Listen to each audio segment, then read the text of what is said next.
Ang nakaraan. Ang pagmamahal tol ay mas malalim pa kesa sa pisikal na pangangailangan. Sa ating dalawa naman, katulad ng pagiging magkaibigan natin, walang pwedeng makapaghiwalay sa atin. Okay, ganito na lang. Para masiguro mo sa sarili mo na mahal mo nga ako, why not focus your attention sa babae muna? Manligaw ka. Subukan mong makipagrelasyon sa babae. Kung pagkatapos mong magkaroon ng girlfriend at hanap-hanapin mo pa rin ako, baka maniwala akong mahal mo nga ako. How about that? Bakit ikaw? Kayo ni Kuya James. Okay. Aaminin ko sa'yo. Dahil wala naman talaga tayong sikreto, di ba? Yes. May relasyon nga kami ni Kuya James mo, pero pinagdaanan namin pareho ang sakripisyo. Ang subuking maglayo sa isa't isa at burahin kung ano man ang naramdaman namin. Bago dumating si Sir James sa buhay ko, iba't ibang klaseng babae ang nakasama ko, ang nakarelasyon ko. Akala ko nga tuloy-tuloy na yun.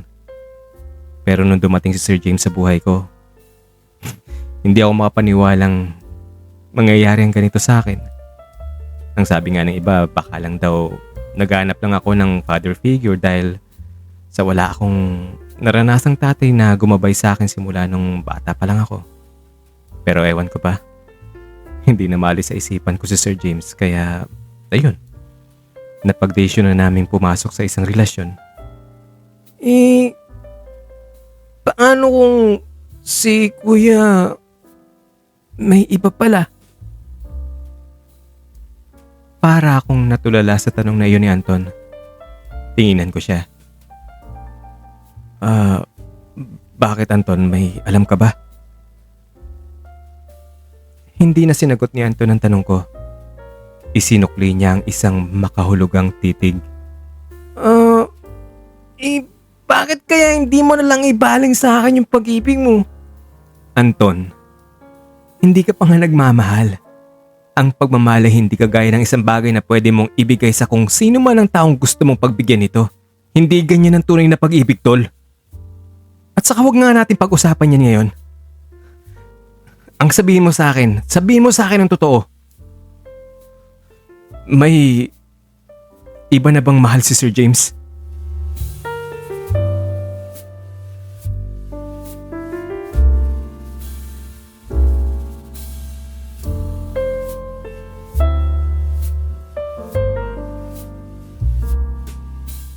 Ang pagpapatuloy. Mistulang binuhusan ng malamig na tubig si Anton sa tanong ko. Hoy Anton, tinatanong kita. May iba na bang mahal si Sir James? Wala Carl, wala. Tol, nagsisinungaling ka, alam ko. Alam ko meron kang alam na hindi ko alam. Ano yun? Sabihin mo sa akin. Magdaramdam talaga ako sa iyo kapag hindi mo sinabi sa akin kung ano man yung nalaman mo. Sige ka. Wala nga Carl, wala. Cross my heart. At saka, wala ka bang tiwala kay Kuya? Kung gusto mo, itanong mo sa kanya pagdating niya. Okay, sige. Naniniwala na ako. Ang nasabi ko na lang, iniisip na wala din ako magagawa kung ayaw niya talaga magsalita. At saka, sumiksik na rin sa isip ko na kung mayroon mang konting problema si James, usa niyang sasabihin iyon sa akin. Oo nga pala tol, may sinabi si Dodong na sayawan mamaya sa may barangay hall. Gusto mo, punta tayo para makahanap ka na ng maiging girlfriend mo? Parang ayaw ko Carl. Hindi naman ako marunong sumayaw eh. At saka, nahihiya ako. Basta, pupunta tayo mamaya sa sayawan. Di ba sabi ko sa'yo, dapat buksan mo ang sarili mo para sa ibang bagay o sa mga posibilidad. Makikipagkaibigan ka lang naman eh. For you to get out from yourself. Kumbaga, ganun. At kung kaya mo na, manligaw ka. Ito na yung pagkakataon mo. Sige, ikaw ang bahala. Basta, sasamahan lang kita dun. Mag-alas 9 na ng gabi nung dumating kami sa lugar kung saan idinaos ang sayawan.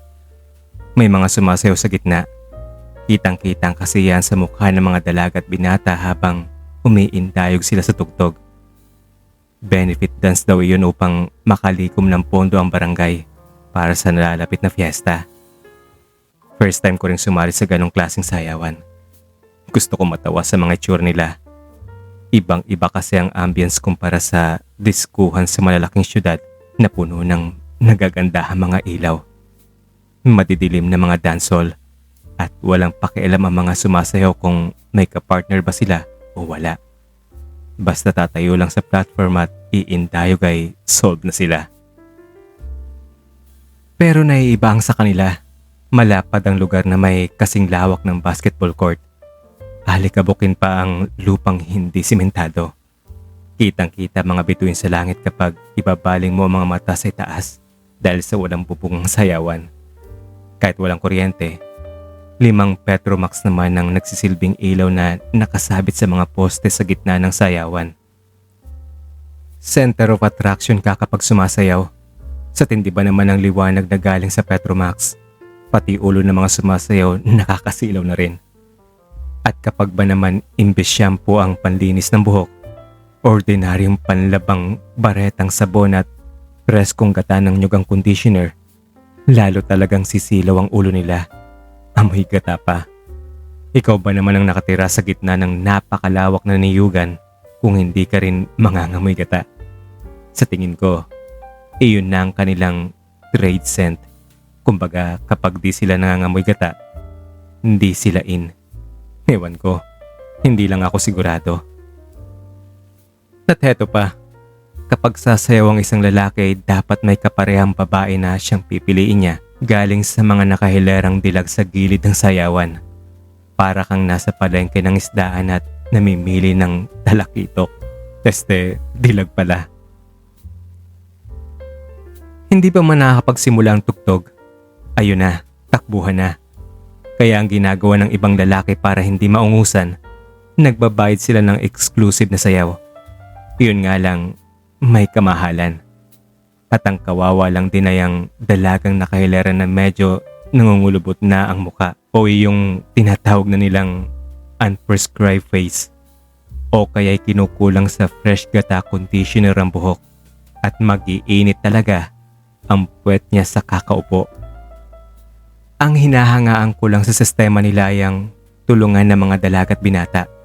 Ang mga binata sa lugar nila, Anton, ang siyang sumusundo sa mga dalaga at binata naman sa karatig barangay. At kapag ang karatig barangay naman ang may ganong sayawan, ang mga binata at dalaga din sa barangay ni Anton ang sinusundo. Walang kompetensya. May koordinasyon ng mga schedules ng kanya-kanya mga sayawan. Bumili kagad ako ng ribbon. Tig-isa kami ni Anton at Dodong.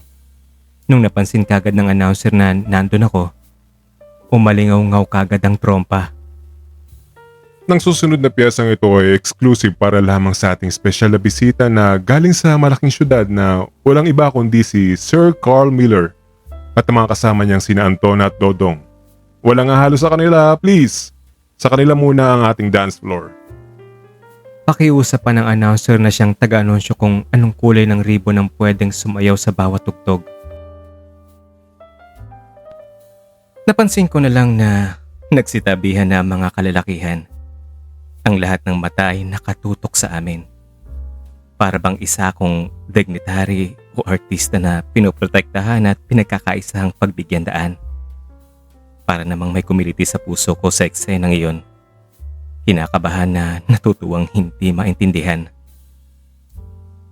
Tingnan ko kaagad ang mga dalagang nakahilera sa gilid ng ticketing table. Yung iba, nangingiting nahihiya. Ang iba'y nagsiyukuan na parang ninerbiyos. Pero dama ko din ang naramdaman nilang excitement na baka sila ang piliin ko o ng mga kasamahan ko. Anton, ano? Halika na. Ang pag-i-encourage ko sa kanya. Pero sa kabila ng pagtawag ko, ayaw pa rin sumunod ni Anton. Kaya hinila ko na siya. Para kaming nagtatagupwar habang si Dodong naman ay nakangiti lang sa likuran namin. Tinitingnan-tingnan namin si Anton at itinutulak-tulak na rin. Pakiramdam ko'y malulusaw na sa hiya si Anton. At dahil sa kahihila ko at katutulak ni Dodong, nakapasok din kami ng bahagya sa loob ng sayawan. Nagpalakpakan ng mga tao. Tingnan mo, tayo lang ang tinitingnan nila.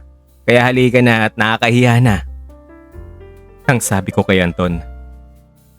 Wala naman siyang nagawa kundi ang sumunod. Ganon din si Dodong na tingin ko ay sanay na sa ganong mga sosyalan. Kabaliktaran naman sa mahihiyaing kuya niyang si Anton. Pumili ako ng kapareha. Yung pinakamaganda at pinakamabenta. Bata, matangkad, chinita, sexy, mahabang buhok at syempre, gumagamit ng fresh gata conditioner. Nilingon ko si Anton at Dodong. Si Dodong nakapili na ng babae at walang kakyeme-kemeng hinahawakan ito sa bewang at sumayaw na. Habang si Anton ay pumipili pa lang, halatang ninenervyos. Maya-maya lang at dumiretso na sa gitna. Nakasunod sa kanya ang isang babae. Maputi, magandang katawan, makinis, at medyo singkit na mga mata. Magaling din naman pumili ang loko na to. Ang sabi ko na lang sa sarili, pumwesto sila sa gitna, sa tabi namin. At dahil sa mahihain, hindi magkamayaw kung paano sisimulan. Nakita ko na lang na hinawakan ng babae ang mga kamay ni Anton at inilagay ang mga ito sa magkabilang bewang niya. May pagka-outgoing ang babae sa tingin ko. Napansin kong habang parang matisod-tisod si Anton sa pagkalaw, si babae naman itong nagtuturo at tila nag-i-instruct sa kanya.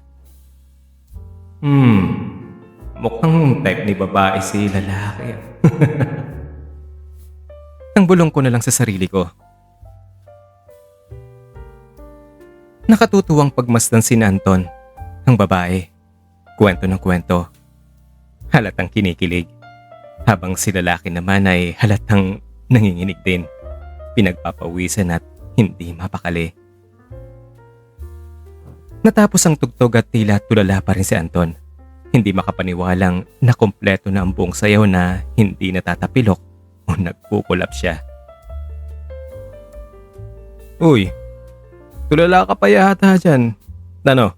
Anong feeling ng nakayakap ng isang babae? Ano? Sabihin mo, magkwento ka. Pinagpapawisan ako eh. Nahihiya ako. Nako, pansin ko nga. At nanginginig ka, tol. Magandang senyalis yan. At sa tingin ko type ka pa yata ng babae na yun yung isinayaw mo. Ano? Ikaw ba? Type mo ba siya? Ano naman, may hitsura naman. Makinis, saka madaldal siya na makwento. At sweet. Totoo nga niyan, tinuruan niya ako kung paano igalaw ang mga paa ko eh. Kung hindi lang siya marunong magdala. Natapakan ko na siya o kaya natapilok na ako, kuya. Ay, nako, mukhang tinamaan ka. Okay, sige, sa susunod. Isayaw mo pa siya. Ano, game ka? Nahihiya pa rin ako, Carly. Okay, naintindihan kita. Kaya siguro mas okay magpalamig ka muna at maya-maya, sayo ulit tayo. At sekreto kong pinapuntahan kay Dodong ang announcer at nagbayad sa ticketing table ng 500 para sa isang espesyal na tugtog. Maya-maya, umalingaw-ngaw muli ang mikropono. Ang susunod na piyesa na ito ay exclusive lang para sa isang tao lamang na walang iba kundi si Anton. Kaya please, walang halo. Nanlaki naman ang mata ni Anton nung marinig ang pangalan niya. Hindi siya makapaniwala. Kilala ng lahat si Anton na sobrang mahiyain. Pero matulungin at mabait naman. Pinakawalan ko ang isang masigabong palakpak at nagsunuro ng magpalakpakan na rin ang lahat. Hiyawan, tawanan ng pag-encourage kay Anton na nag-aalang ang pumasok sa loob ng sayawan. Ang ibang mga kalalakihan ay ginabayan pa siya at pilit na hinihila patungo sa mga nakahilerang dalaga. Wala namang nagawa si Anton kundi ang tunguhin ng hilaran ng mga babae at pumili. At hindi nga ako nagkamali, iyong unang babae pa rin niyang nakapareha ang pinili niya. At sinundan pa iyon ng ilang mga exclusive na sayo pa, requests, at bayad kung lahat ay either exclusive para kay Anton lang o sa aming tatlo. Hanggang sa napansin ko na lang na medyo ginaganahan na si Anton sa pagsasayaw na kahit hindi na exclusive ay nakikipag-unahan na rin. At naging suki na siya ng maputing singkit na babae.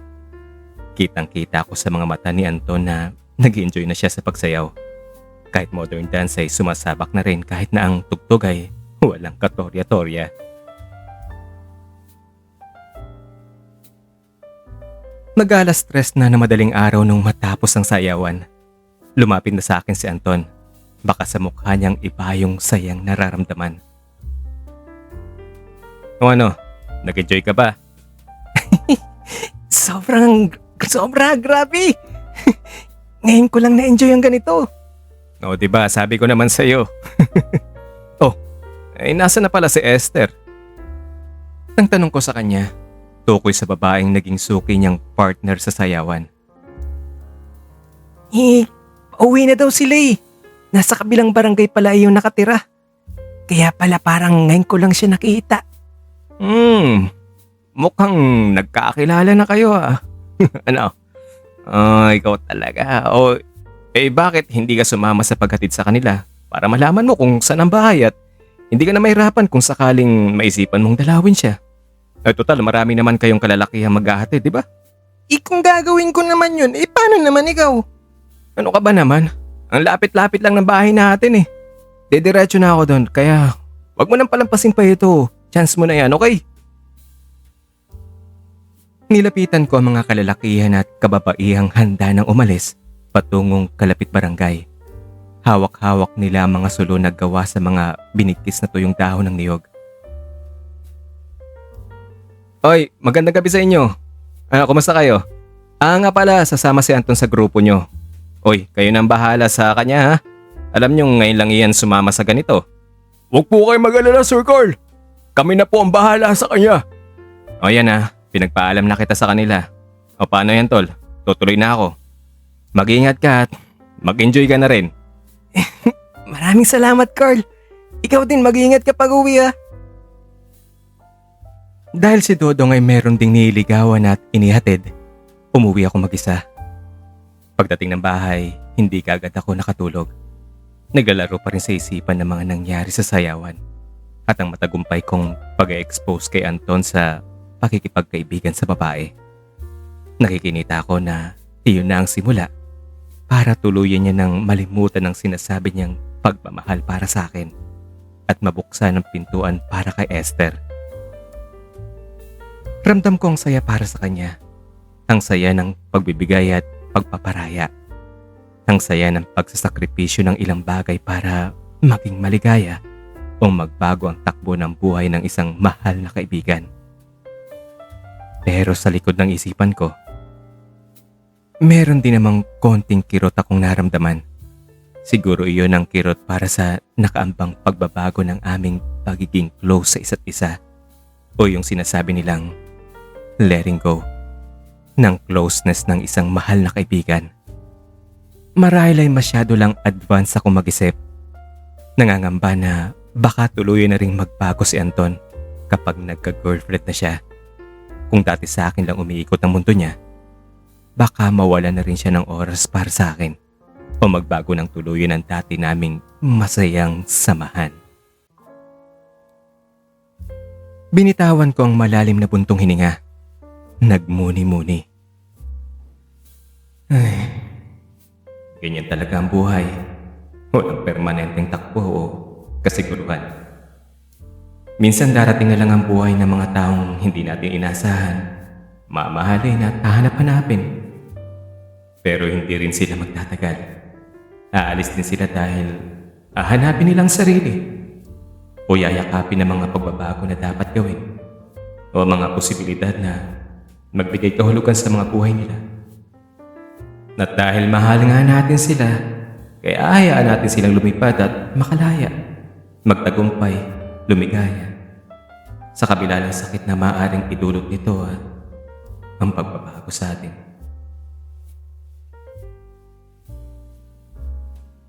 Halos mag-alas 5 na ng madaling araw nung makatulog ako. Mag-alas 11 na rin ng tanghali nang magising.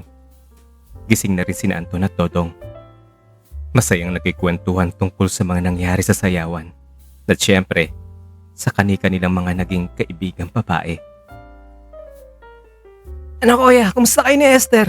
Naka first base ka ba kagabi? Ano? Ang tanong ni Dodong kay Anton. Anong first base?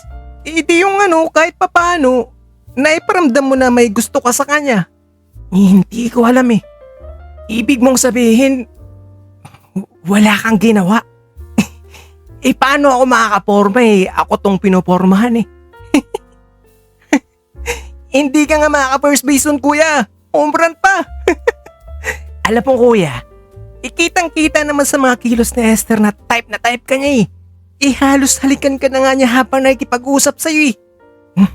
Hype ka talaga sa apil kuya. Hindi naman. Pero alam mo maganda si Esther, di ba? Sexy, makinis, maputi. Ibig mong sabihin kuya, liligawan mo na siya? Siguro. Hoy, good morning sa inyong dalawa. Good morning din Carl. Good morning din Sir Carl. Mukhang memorable ang sayawan na yun kagabi sa inyo, ano? Opo Kuya Carl. Lalo na kay Kuya Anton. In love na nga yata siya eh. Loko-loko ka talaga Dodong. Ikaw nga dyan eh. Ano ba naman kayo? Baka magkapikunan pa kayo dyan ha. Okay lang yan. Habang nasa ganyang edad kayo, enjoy nyo lang. Dahil kapag lumampas na kayo sa edad na 20, dapat seryoso na talaga yun. Kaya enjoy lang habang bata pa. Oo nga pala. Hindi pa rin ba dumadating si Kuya James nyo? Malamang mamayang hapon pa yun Kuya Carl. Mga alas 4 pa siguro. At kapag di siya nakarating mamaya malamang na doon na rin po siya matutulog dahil mahirap talaga tahakin ang daan patungo rito pag gabi na, pag alanganing oras na. Ganun ba?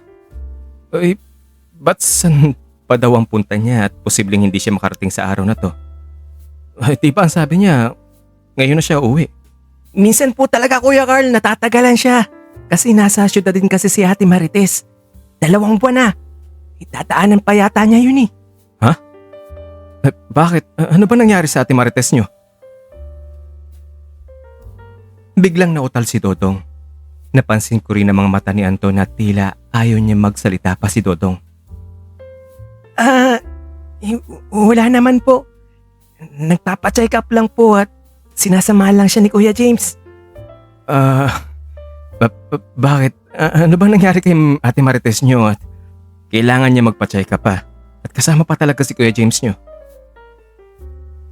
Tuluyan ang namutla si Dodong. Hindi na halos makapagsalita habang pansin ko naman ang matulis na titig ni Anton kay Dodong. Kuya Carl. Ano? Magsabi nga kayo ng totoo sa akin. Kasi Kuya Carl, buntis po kasi si Ate Marites eh. Tila pumutok ang tenga ko sa narinig na sinabi ni Dodong. Ha? Sino nakabuntis sa kanya? Carl, pwede pa tayo na lang dalawa mag-usap? Pagputol ni Anton sa usapan, sabay akbay sa akin at kumpas ng kamay kay Dodong para umalis ito. Umalis nga si Dodong. Pailing-iling sa di maintindiang reaksyon ko at ni Anton sa sinabi niya. May tinatago ba kayo na hindi ko alam, tol? Magtapat ka nga sa akin. Hindi naman sa ganong itinatago, Carl. Si Kuya James kasi, alam ko sasabihin niya yan sa iyo eh. Pero nagmamadali kasi siyang pumunta ng syudad. Hindi ko nga rin alam kung bakit nagmamadali siya. Kayong alam naman niyang kararating mo lang eh. Pero alam mo naman siguro ang ugali ni Kuya, di ba?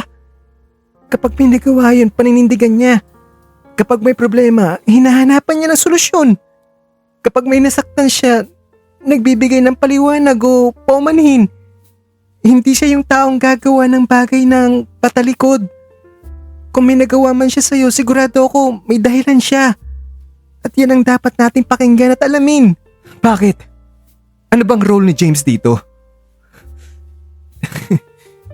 Siya ba ang nakabuntis kay ate mo? Carl,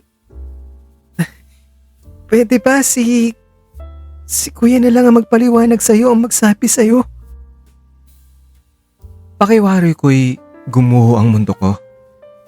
Malakas talagang hinala ko na si James talaga nakabuntis kay Marites. Sa sobrang sama ng loob ko, bigla na lang akong tumalikod at naglakad ng walang direksyon o patutunguhan. Namalayan ko na lang na nakarating ako sa tabi ng ilog kung saan nakatayo ang kubo na ginawa ni Anton. Umupo ako sa damuhang gilid ng pampang sa ilalim ng malaking puno.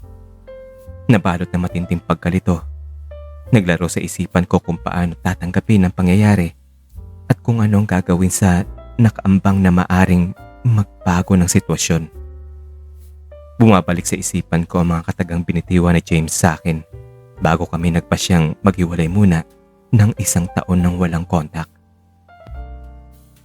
Kapag nagmahal ka, dapat hindi lang puso ang pinapairal mo, kundi pati na rin ang isipan. Dapat may direksyon, may pangarap. At kung sa pagbalik mo ay nakahanap na ako ng babaeng pakakasalan, sana Carl, matanggap mo yun. Carl!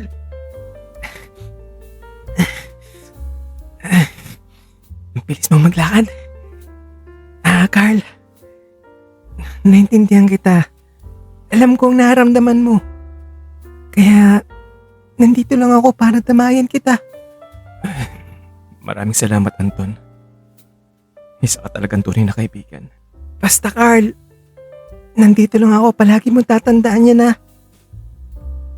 Tahimik kaming pareho. Pinakiramdaman ko ang bugso ng tubig sa ilog. Pinagmasdan ng agos nito. Ang mga naguhugis na animoy ipu-ipo sa gilid ng malaking bato. Mabuti pa ang ilog. Kahit anong bagay ang humadlang dito. Tingnan mo, patuloy at patuloy pa rin ang takbo. Ang walang humpay na pagdaloy. Hindi kaagad kumibo si Anton. Nag-isip ng malalim. Pinagmamasdan din niya ang ilog. Tama ka naman dyan. Kahit ano pa man ang ahadlang dyan, susuong at susong pa rin yan. Tuloy-tuloy hanggang sa marating ang dagat, kung saan natatapos ang kanyang paglalakbay.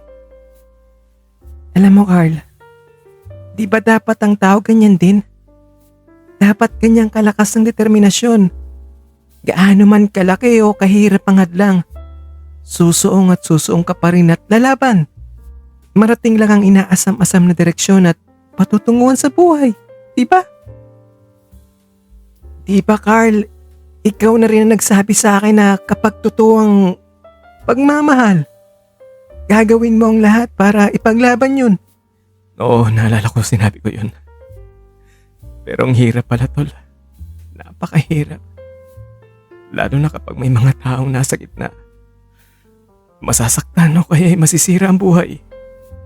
Pero di ba, hindi rin lahat ng pwedeng ipaglaban na yung pansariling kapakanan lang, di ba? Pwede rin ang kapakanan ng kapatid mo, ng nanay mo, o kahit sinong taong mahal mo.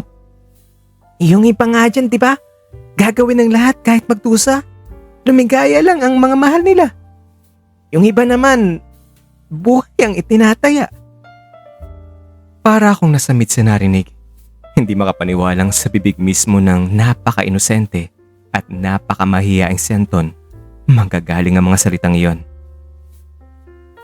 Alam mo Carl, nung sinabi mo sa akin na siguraduhin ko at suriing mabuti ang nararamdaman ko para sa'yo, aminin ko nasaktan ako nun. Pero nanaig din sa isip ko ang pagbibigay, ang pagpaparaya.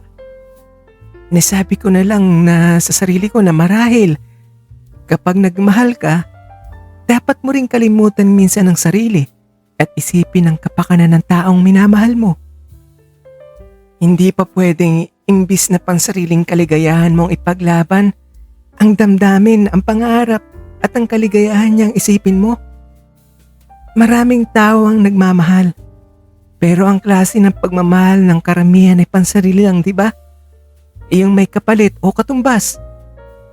Kaya sa pananaw ko, ang sukatan ng tunay at wagas na pagmamahal ay kung sa kabila ng tindi ng paghihirap at sakit na naranasan, ay nagmamahal ka pa rin sa kanya. Iyan ang natatanging pagmamahal, Carl. Ganyan ba katibay ang pagmamahal mo para kay Kuya James? Tama ka, tol. Tama ka. At saka, Carl, kung gusto mong umiyak, umiyak ka lang ng umiyak. Nandito lang ang balikat ko. Ibuhos mo ang lahat ng naramdamang sakit at sama ng loob mo na siyang nagpapahirap sa'yo. Niyakap ko si Anton at humagulgol sa mga bisig niya. Tinapik-tapik niya ang likod ko. At nung lumuwag na ang pakiramdam, nabuo sa isip ang isang desisyon. Hihintayin ko ang pagdating ni Sir James. Magpapaalam ako ng maayos. Magpapakalayo-layo para tuluyang mabigyang laya ang mga pangarap niya sa buhay. At sa gabi ngayon, hindi pa rin dumating si Sir James. Nung magapunan kaming lahat, nag-expect ako na bubuksan nila ang issue tungkol kay Marites at sasabihin sa akin kung ano ba talaga ang nangyari. Pero wala ni isa sa kanila ang nagbanggit nito. Kaya hindi na ako umipo. May naramdaman din akong namumuong hinanakit sa loob ko kung bakit nila inilihim pa sa akin ang lahat. Pero hinayaan ko na lang sila. Ang nasabi ko na lang sa sarili ko, baka nahihiya lang sila sabihin sa akin. Nga po pala, tay. Bukas po, babalik na ako ng syudad. Bakit naman, Carl? Ang bilis naman yata ng pag-uwi mo. Nakakatatlong araw ka lang dito at bukas ka na kaagad ka uuwi. May aasikasuhin lang po kasi ako sa Maynila, tay. At sa palagay ko, hinahanap na din ako ni Mami. Wala kasi siyang katuwang sa pag-aasikaso ng negosyo namin. Sana naman, Carl, nandito ka hanggang kahit sa 1 linggo lang. May mga activity kasi ang pamilya at gusto naming nandito ka pa rin nun. Kasama sa pagdiriwang. Ano po ba yun, Nay? Mas mabuti sigurong si James na magsasabi sa'yo, Carl. Biling niya kasi na siya na ang magsasabi sa'yo. Baka kasi isipin niya na pinangungunahan namin siya. Pero basta, matutuwa ka sa sasabihin niya. Ganun po ba? At titingnan ko po bukas pero malamang na matuloy na po ang pag-alis ko. Pero ganun pa man po. Baka babalik na lang ako sa mga susunod na araw kung sakali po. Sana naman, Carl, mangyari yan. Hihintayin ka namin. Natapos ang hapunan na ibang topic na pinag-uusapan. Hindi na rin ako nagsalita patungkol doon. Nung magpahinga na sina Tatay Nando at Nanay Nursing, nag-isa na naman ako sa kwarto. Si Anton at Todong kasi ay dumiretso na sa sayawan. Schedule kasi ng kabilang barangay sa gabi na iyon at sasamahan nila sa pagdayo ang mga kadalagahan ng barangay. Hindi na rin ako sumama gawa ng ang bigat ng dinadala at pinili ko ring mapag-isa at magmuni-muni. Nakakabagot ang buong magdamag. Pakiramdam ko ay unti-unting dinudurog ang puso ko sa kakaisip sa nakaambang hiwalayan namin ni Sir James. At ang lalong nagpahirap ng kalooban ay ang tila pag-iisa ko sa mundo. Walang karamay, walang kaibigan, walang kakampi, walang mapagsabihan sa mga hinanakit na kinikimkim ko. Inayos ko na ang lahat ng mga gamit ko para pagdating ni Sir James. Pagkatapos namin mag-usap, ay handa na ang lahat sa pag-alis ko. Litong-lito pa ang isipan ko kung saan patungo pagkatapos ng lahat o kung ano ang gagawin para makalimutan si Sir James. Isinisiksi ko sa utak ko na kapag kaharap ko na siya, magiging mahinahon ako, magiging malawak ang pangunawa at sisikaping maging mapagparaya. Hinding-hindi ako magagalit ni magtanim ng sama ng loob sa kanya at wala akong taong sisisihin. Mag-alas 11 na ng tanghali kinabukasan nang dumating si Sir James. May dalang pasalubong at pagkain para sa lahat. Pagkakita ko pa lang sa kanya, napansin ko ang pamumutla niya at ang laki ng pagpayat niya. Malalalim ang mga mata at nangingitim ang mga ito. Kahit nakangiti nga siya, ramdam ko na may kung anong mabigat na problema siyang dinadala. Sobrang lungkot at tamlay ng aura niya. Dahil kulang lang siya sa pagtulog sa piling ni Marites. Ang bulong ko sa isip ko. Ramdam ko kaagad ang pagsisikip ng dibdib ko, pamumuong selos at pagkaawa sa sarili.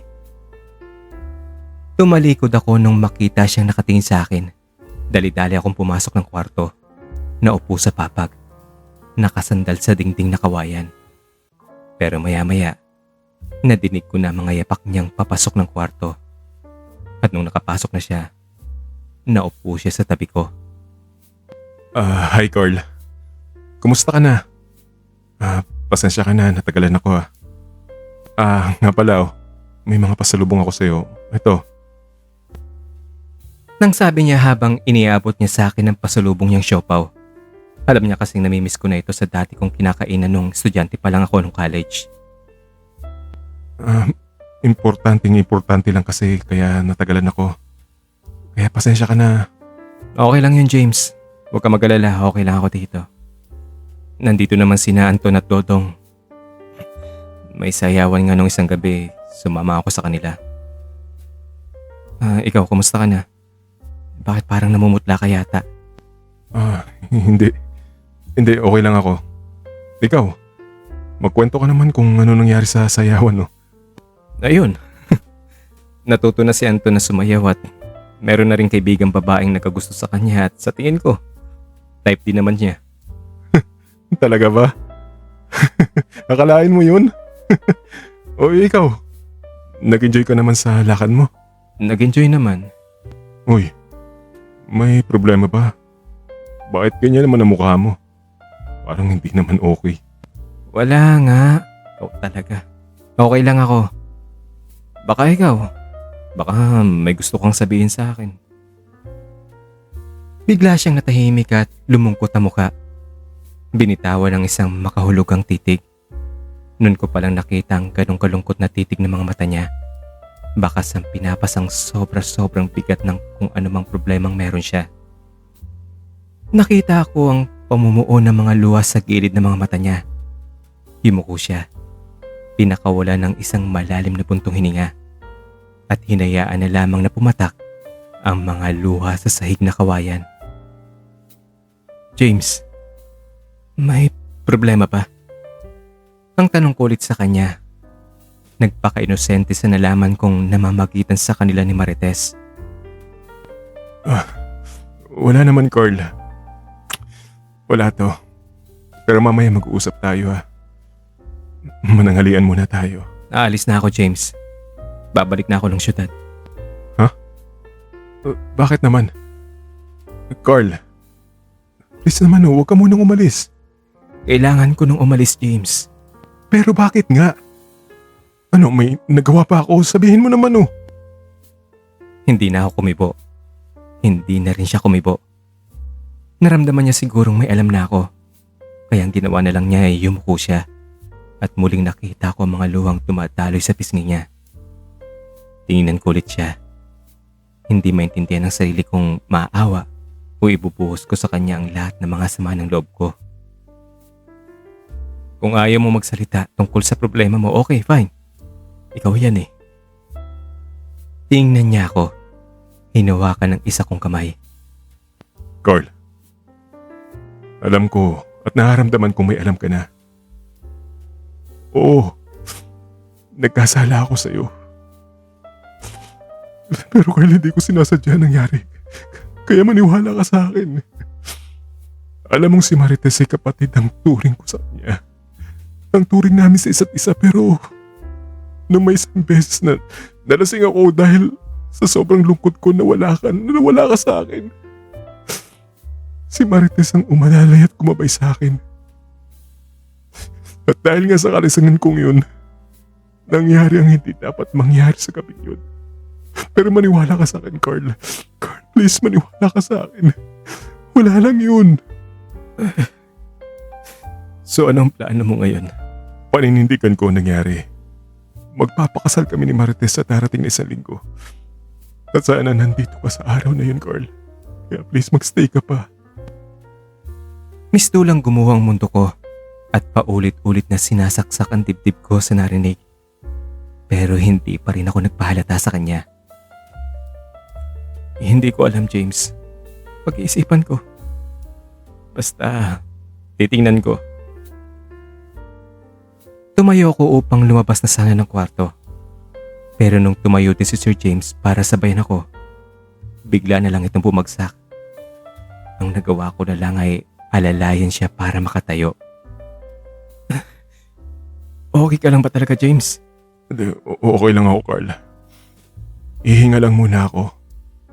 Napagod lang siguro ako. Nahihilo lang siguro ako sa biyahe. Naglatag ako ng panig at pinahiga siya. Nung ipinikit niya mga mata, napansin kong animoy sobrang pagod ang katawan niya at hirap na hirap ito. Pero hindi ko na lang masyado binigyang pansin iyon. Okay, sige. Magpahinga ka muna at magpapaalam lang ako kina tatay at nanay bago ako umalis. Nasa may pintuan na ako nung pahabol niyang sinabi sa akin na, Carl, na ano man na mangyari ha, huwag mong kalilimutan na pagmamahalan natin. Patandaan mo na mahal kita.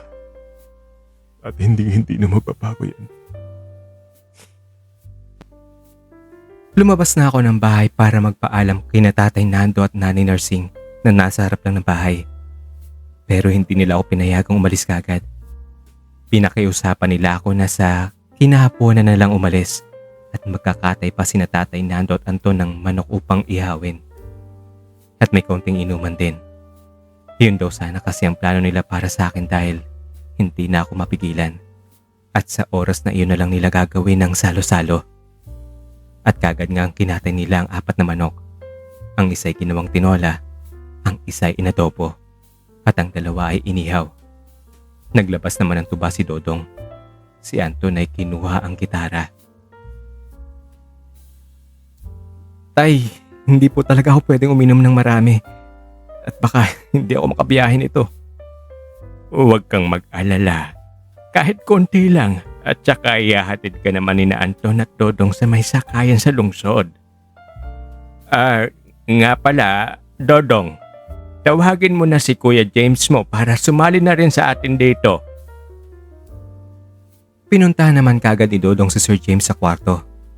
Pero natutulog daw ito. Kaya nag-inuman na lang kami na hindi kasali si Sir James. Nagitara si Anton. Kumanta naman si Dodong, si Tatay Nando, pati si Nanay Nursing at ang punsong si Leticia ay nakisali na rin. Habang masayang-masaya sila, hindi naman ako mapakali. Nagdurugo ang puso ko. Nawala ng kulay at sigla ang mundo at pakiwari ko ay huminto ang takbo ng oras. 3:00 na ng hapon nung matapos kami. Nung kinuha ko na mga gamit ko sa kwarto, himbing na himbing pa rin si Sir James. Napansin kong suot-suot niya ang bracelet na ibinigay ko nung pagdating ko pa lang at ang mamahaling relo na ibinigay ko rin sa kanya. Ikinumpara ko ang suot-suot kong kapareho rin nun. Ibinaling kong paningin ko sa kanya. Nakahigang nakatihaya. Ang isang kamay nakapatong sa noo. Nandun pa rin ang angking kakisigan niya. Ang ganda ng forma ng katawan sa kabila ng malaking pagpayat niya. Pinagmasdan ko siyang maigi. Tinatandaan ang mga maliliit na detalye sa lahat ng mga anggulo ng mukha niya. Ang kabuuang anyo nito. Sa pangambang baka iyon ang huling sandaling masulyapan at masilayan siya. Hinawakan ko ang mukha niya, ang buhok. Sumikip ang dibdib ko sa sakit na nadarama. Pero pinilit ko pa ring lakasan ang loob at huwag umiyak. Nung hindi na ako nakatiis, marahang hinalikan ko siya sa noo. Dumaloy ang mga luha ko at hindi napigilang pumatak ang mga ito sa pisngi niya. pinahid ko yon, hindi pa rin siya nagigising. Ang ginawa ko na lang ay binulungan ko siya ng huling mensahe ko bago ako umalis. Paalam, James. Oo, hindi ko kalilimutan ang pagmamahalin natin. Kahit saan man ako mapadpad. Babaunin ko ang mga matatamis at magagandang alaala natin. Mga alaala ko sa iyo. Salamat sa pagmamahal. Salamat sa mga oras na ikinugol mo para madama ko ang pagmamahal mo.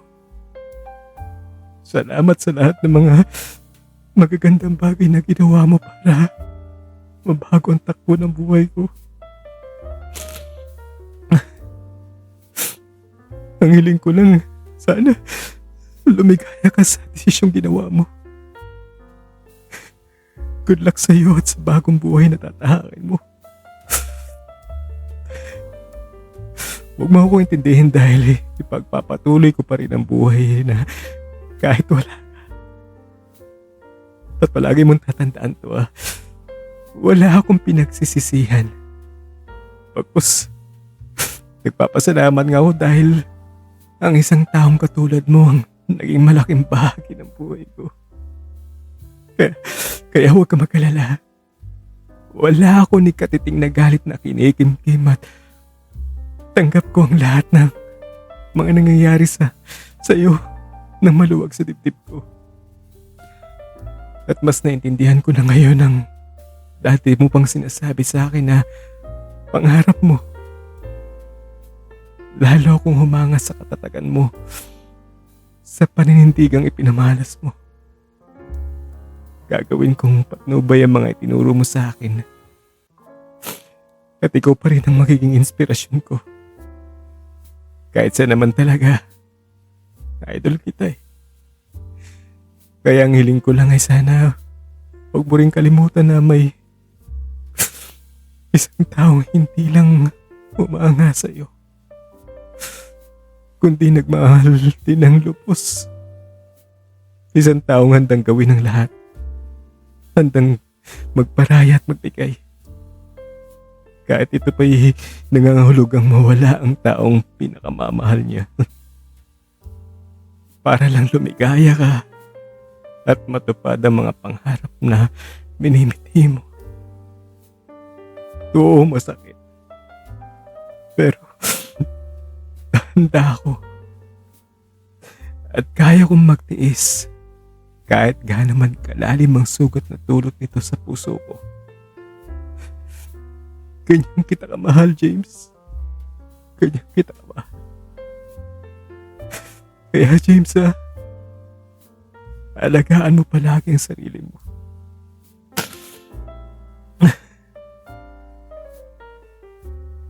At muli ay idinampi ko ang labi ko sa noo niya. Pero hindi pa rin siya gumalaw. Pero akmang tatalikod na sana ako nung napansin ang mga namumuong luha sa gilid ng mga mata niya. Dumaloy ito sa tenga at bumagsak sa unan. Hindi ko alam kung nagtutulog-tulugan lang siya at narinig ang mga ibinulong ko sa kanya. Pero hindi ko na alintana yon. Ang ginawa ko na lang ay dinampot ko ang napsa ko at tuluyan ng lumisan.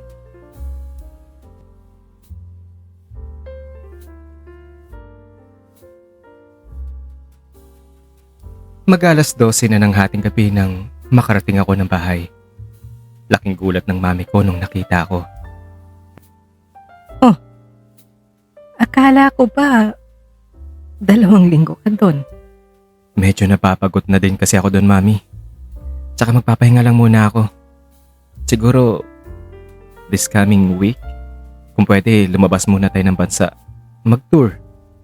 Hindi ko alam, basta yun ang gusto kong gawin. Carl, may problema ka ba? Alam ko meron, napapansin ko. Ano? Nag-away ba kayo ni James? Wala po, mami. Wala po akong problema. Okay lang kami ni Sir James. Kung ano kaya, mami, kung tayong dalawa mag-tour sa Europe O kahit dito lang sa Asian countries. May problema nga ang anak ko. Okay, whatever you say, magtutur tayong dalawa. At bukas na bukas din, ipapaayos ko sa secretary ang schedule natin. Kahit 2 linggo lang. Mahirap din kung pasobrahan natin. Alam mo naman, may mga appointments tayo. Ako. Ano, pwede na ba yung 2 linggo para sa'yo? Kayo po ang bahala, Mami. Kumain ka na ba, Iho? Ano, maghahanda ako? No thanks, Mami. Wala po akong gana. Siguro magpapahinga na lang muna ako. At tinungo kong hagdanan patungong second floor kung saan nandun ang silid ko. Pagpasok ko, inihagis ko kaagad ang daladalang knapsack sa gilid ng kwarto. Bagsak naman ang katawan sa kama. Hindi na nagawa pang magpalit ng damit, maligo o maghubad ng sapatos. Lupay-pay ang katawan at pagod na pagod ang isipan. Hindi pa rin ako makapaniwala sa bilis ng mga pangyayari. Pilit kong ipinipikit ang mga mata upang makatulog. Pabaling-baling sa higaan. Mag-alas 4 na ng madaling araw at hindi pa rin ako dalawin ng antok. Bumangon ako para pumunta ng CR. Pero nabigla na lang ako nung hindi sinasadyang masagi ng isang kamay ko ang larawan ni James na nakasabit sa dingding. Bumagsak ito at napasag. Hindi ko maintindihan ang biglang paglakas ng kabog ng dibdib ko. Tumayo ako at nung simulang pulutin ng mga basag na salamin, nahiwa ang daliri ko at umagos ang dugo. Patuloy pa rin ang hindi maipaliwanag na pagkabog ng dibdib ko. Nasa ganong ayos ako nung mabaling ang paningin sa dalang knapsack na inihagis ko sa gilid ng kwarto. Napansin ko ang puting papel na nakausli sa isang gilid ng pulsa nito. Hinugot ko ito at binuksan. Sulat kamay ni Sir James. Sa anyo ng mga letra, halatang minadali ang paggawa nito at hirap na hirap siya sa pagsusulat. Sa mismong papel din ay mapapansin ang bakas ng mga natutuyong patak ng luha. Dear Carl, ginawa kong sulat na ito habang nag-uumpukan kayo ni na Tatay Nando. Nahirapan akong gawin ang simpleng bagay na ito. Pero ito lang ang tanging parang naisip ko bago pa man maging huli ang lahat. Baka kasi hindi mo na ako maabutan pa. Una sa lahat, salamat sa pag-unawa mo sa nangyari sa amin ni Marites at sa desisyon ko na rin pakasalan siya. Ngayon darating na Sabado na ang kasal namin. Pasensya na kung hindi ko nasabi kagad sa iyo mga pangyayari habang padata. Kasi wala akong lakas ng loob na sabihin sa iyo ang mga bagay na ito. Ayaw ko masaktan ka. Ayaw kong lumayo ka. Takot ang nagpudyok sa akin na huwag mo na magsalita. Hanggang sa kinapos na nga ako ng panahon dahil sa kailangan kong pumunta ng Maynila. At sa ibang po talaga na tuloy nalaman na ang lahat. Patawarin mo ko, Carl. Maniwala ka, hindi ko intensyon na saktan ka. At may isa pa akong lihim na walang iisa man ang nakakaalam sa pamilya ni Tatay Nato. At sa iyo lang sasabihin ito. Hindi ko rin sinabi kagad sa ito gawa ng ayokong mag-alala ka at pati na rin ang lahat. Pero wala na akong choice. Nung nagmadali akong pumunta sa syudad at iniwan ka dito sa barangay, iyon ay dahil sa kalagayan ko. Carl, may brain tumor ako.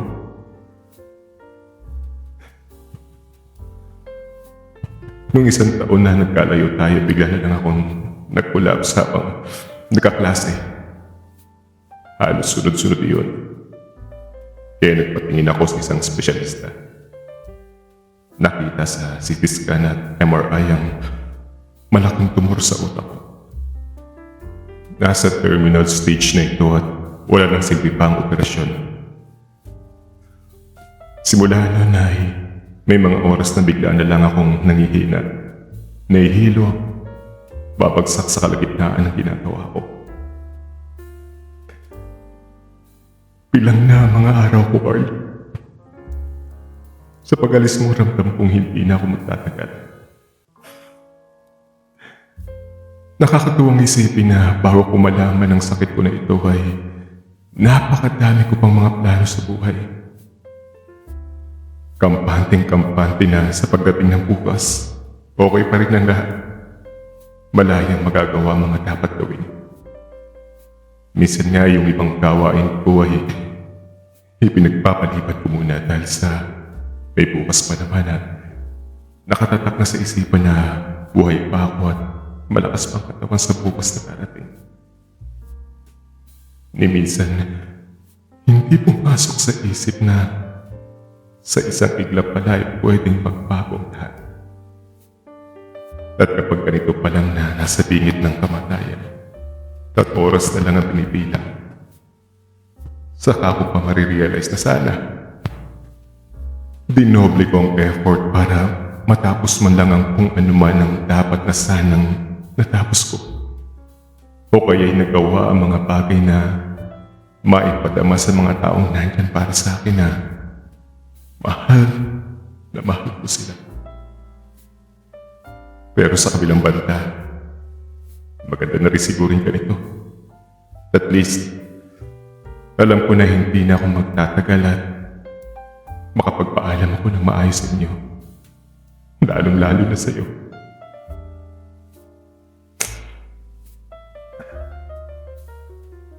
Kung madurugtungan man ang buhay ko at nandito pa ako hanggang nitong darating na Sabado, matutuloy ang kasal namin ni Marites. Pero kung hindi naman, bahala na talagang nasa itaas. Lahat naman ng bagay ay siya lang nakakaalam, di ba? Pero hihilingin ko sa iyo na kung sakaling matapos bigla ang buhay ko at hindi na matuloy pa ang kasal. Sana nagahan mo si Marites at magiging anak namin. At sana nandyan ka palagi sa tabi nila. Aalalay at susuporta sa kanilang mga pangangailangan. Pag nakayanan kong tumayo, ilalagay ko sa isang box ang mga alaala mo sa akin. Yung mga regalo mo na pinakaingat-ingatan ko. Kagaya ng ilang t-shirts, souvenir items, pictures, mga sulat mo. Itong white gold bracelet at relo na sa bubong mo. Kung natatandaan mo, may 2 beses kitang pinasuot ng shorts nung malasing ka sa flat. Alam mo bang iningat-ingatan ko mga iyon? Limit sa kaalaman mo. Kasali ang mga iyon sa ilalagay ko sa box. Sa harap ng bahay ni Tatay Nando, nagtanim ako ng isang puno ng mangga at sa ilalim ng lupang tatamnan ko nito, ipapaon ko ang box na naglalaman ng mga alaala natin sa isa't isa. Para talaga sa iyo ang punong mangga na iyon. Hihinto man ang pintig ng puso ko. Doon sa punong ito ipagpapatuloy ko ang pagmamahal sa iyo. Kaya alagaan mo yan ha. Kagaya ng pag-aalaga mo sa pagmamahalan natin. Mawala man ako, meron kang buhay na alaalang makikita gana sa akin. Palaguin mo siya hanggang sa magbigay ito ng hiling at mga bunga. At kapag may mga panahon na nahihirapan ka sa dagok at pagsubok at kailangan mo ng masasandalan, bisitahin mo lang ang puno na iyon. Kausapin mo. Isipin na palagi akong nandito para makinig sa batain mo. Dadamayan ka sa sakit ng mga nadarama mo. Sana sa pagbalik mo, ilagay mo rin sa isang box ang mga alaala mo sa akin at ibaon mo din ito sa ilalim ng lupa kung saan ko itinanim ang puno na iyon. Para kahit sa parang iyon, mabigyan katuparan ng minimiti ng mga puso natin magsama, magkaisa, at hindi na maaaring maghiwalay pa. Paalam sa'yo, Carl. Sana magkita pa tayong pumipintig pa ang puso. Pero kung hindi na ito mangyari pa, gusto kong malaman mo na mahal na mahal. At sana maging matatag ka. Magpakabait ka palagi. Ipagpatuloy mong nasimulan mo. At ingatan mo ang sarili mo. Nagmamahal sa iyo ng lubos. James Cruz. Pakiramdam ko ay naubusan ako ng lakas pagkatapos basahin ang sulat niya. At imbis na bumalik sa higaan, dinampot ko ang knapsack. Dali-daling tinungo ang cabinet at kumuha ng mga malilinis na damit. Kinolekta ko na rin ang mga alaalang itinago at dali-daling naligo.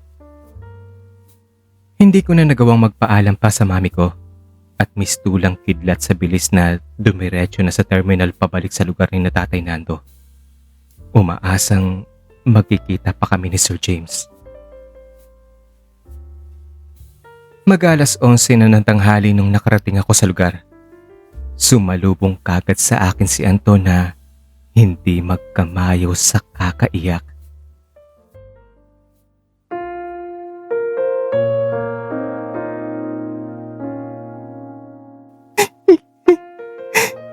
Carl, wala na si Kuya. Iniwanan niyo na tayo.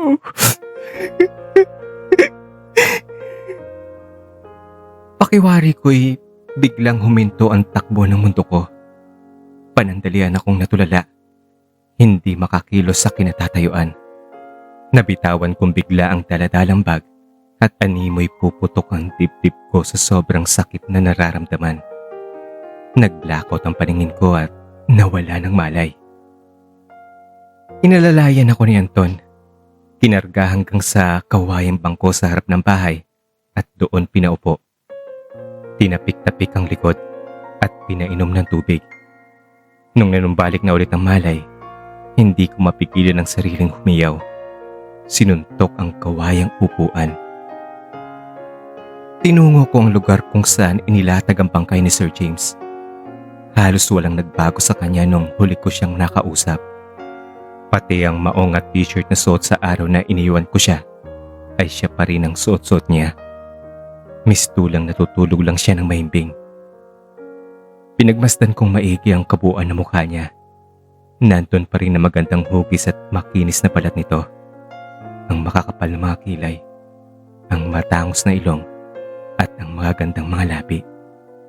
Ang pinagkaiba nga lang, nung mga oras na yon, ay namumutla na at bakas ang matinding kalungkutan.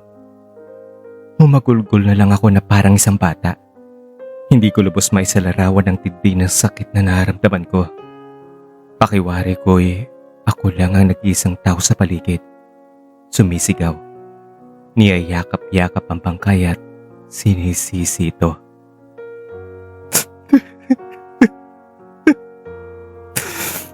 James naman, bakit hindi mo sinabi sa akin to? Bakit hindi mo sinabi, James? Wala man ako nagawa. Wala man ako nagawang kasalanan sa'yo, di ba? Bakit mo ginawa sa akin to? Bakit mo inilihim sa akin ang lahat? Nung nahimasmasan ako, kinausap ako ni Tatay Nando at nalaman kong mag-aalas 6 na ng umaga sa araw ding iyon nila na lamang wala na si Sir James. Nagtataka nga kami dahil hindi na siya naghapunan kahapon lang. Nung araw na umalis ka, Carl, at may mga inihabilin na kay Anton na ang akala namin nagbibiro lang siya. Pero nung hindi na rin kumain ng almusal kanina, pinapuntahan ko ulit kay Anton sa kwarto niya. At iyon na nga, mabuti naman, Carl, at nakarating ka uli at nakabalik ka rito. Siguro kung hindi lang ako umalis, siguro tatay. Magkasama pa kami. At nasa tabi niya sana ako hanggang sa huling hininga niya. Sana naipadama ko na mahal ko siya. Ang sabi ko na lang sa sariling punong-puno ng panghinayang. Naalala ko ang mga luhang nakitang tumutulo sa mga mata niya nung paalis na ako. At napagtanto ko na narinig niya ang huling mga ibinulong ko sa kanya. Pero marahil ay ayaw niyang makita akong nasasaktan kapag dinadamayan ko siya. Kaya hinayaan lang niya ako na umalis. Sana kung hindi lang ako naging selfish at inintindi ko siya, magkasama pa sana kami sa gabing yun. Sana kung hindi lang ako nagkimkim ng matinding selos at sama ng loob sa maling akala sa kanya. Nasa tabi niya sana ako pag siya malagutan ng hininga. Tay, hindi niyo po ba alam na may sakit siya? Hindi, wala naman siyang sinasabi sa amin. Napansin lang namin yung panghihina niya at ang pagpayat niya. At may mga panahon na bigla na lang nawawalan siya ng malay. Pero ang sabi naman niya sa amin ay huwag daw kami mag-alala at simpleng hilo lang daw iyon. At may mga gamot siyang minimaintain. Hindi naman namin nakalain na malala pala ang kalagayan niya. Ang pagpapaliwanag ni Tatay Nando. Maya-maya ay dumating na rin si Marites. Pinasundo pala siya ni Tatay Nando. Halos 2 taon din kaming hindi nagkita ni Marites. Simula kasi nung makapagtapos ng kursong education, nakapagturo na kagad siya sa syudad. Malaki na rin ay pinagbago niya. Marahil sa klase na rin ang trabaho niya. Kuminis ang kutis, marunong na magdala ng damit at tumingkad ang ganda. Hindi pa halata ang dinadala niya sa sinapupunan. Siguro ng mga panahon na iyon, nasa 3 hanggang 4 na buwan pa lang ito. Naka-shades at halatang katatapos niya lang umiyak. Sinalubong ko siya at niyakap. Nung hinaplos ko na ang likod niya, lalong humagulgol na tila humugot ng lakas sa akin. Inamo-amo ko siya at pinayuhan na buksan ang isipan at tanggapin ng maluwag ang mga pangyayari. Hinatid ko siya sa harap ng bangkay at iniwan siyang mapag-isa doon. Sa hapon ding iyon ay inilibing ang bangkay ni Sir James. Kasama sa habili niya kay Anton na kung may mangyayari man sa kanya, ay kagad siyang ilibing. Gusto kong magprotesta dahil sa marami din namang mga taong nagmamahal sa kanya. Mga estudyante, kapwa guro sa dating tinuturuan niya, mga sponsors ng project niya kasama na dito ang mami ko, mga taong natulungan. Sigurado ako lahat sila ay gusto pang makita siya kahit sa kahuli-hulihang sandali. Pero wala rin naman ako magagawa kung iyon ang huling habili niya. Kung gaano kabilis ang pagpanaw ni Sir James, ganun din kabilis ang paghatid sa kanya sa huling hantungan. Nung inilagay ng bangkay sa kabaong, napansin kong hindi nila dinamitan ng pangitaas siya. Kaya tinanong ko si Anton kung bakit. Nabanggit niya din kasi sa akin na kapag ililibing na siya, huwag daw siyang bihisan ng pangitaas. Hindi ko nga maintindihan kung bakit nasabi niya yun . Hindi naman ako nagtanong sa pag-aakalang nagbibiro lang siya. Biglang pumasok sa isip ko ang mga katagang binitawan niya nung maghiwalay kami sa isang buong taon na walang komunikasyon at tinanong ko siya. Paano may paparamdam sa akin na mahal mo pa rin ako? Na wala pa rin nagbabago sa'yo sa susunod na pakikita natin? Uhubarin ko ang pangitaas kong damit. Ha? Bakit? Para ipakita sa iyo ang peklat ko sa dibdib dahil sa paghihiwa ko nito nung gabing tinanong mo sa akin ang tanda ng pagmamahal ko sa iyo. Talaga? Gagawin mo yun? Oo, talaga. Gagawin ko para sa'yo. Kahit pa sa gitna ng maraming tao, gagawin mo yun? Kahit pa sa gitna ng libo-libong tao, gagawin ko para sa'yo. Para patunayan ko na yung pagmamahal ko sa'yo. Promise yan ha. Promise. Tinupad nga niya iyon nung magkita ulit kami sa harapan ng klase niya. Akala ko nga hindi niya nagagawin iyon dahil nagkaklase siya. Pero sadyang pursigido siyang panindigan ng sinabi niya at nakuha kong ipinahiwatig niya ngayon kung bakit ayaw niya pang may damit pang itaas sa araw ng burol niya. Siya at ako lang ang nakakaalam. Hindi ko naman mapigilan ang pagdaloy ng mga luha. Hanggang sa kahuli-huli ang sandali, ipinakita pa rin niya kung gaano niya ako kamahal.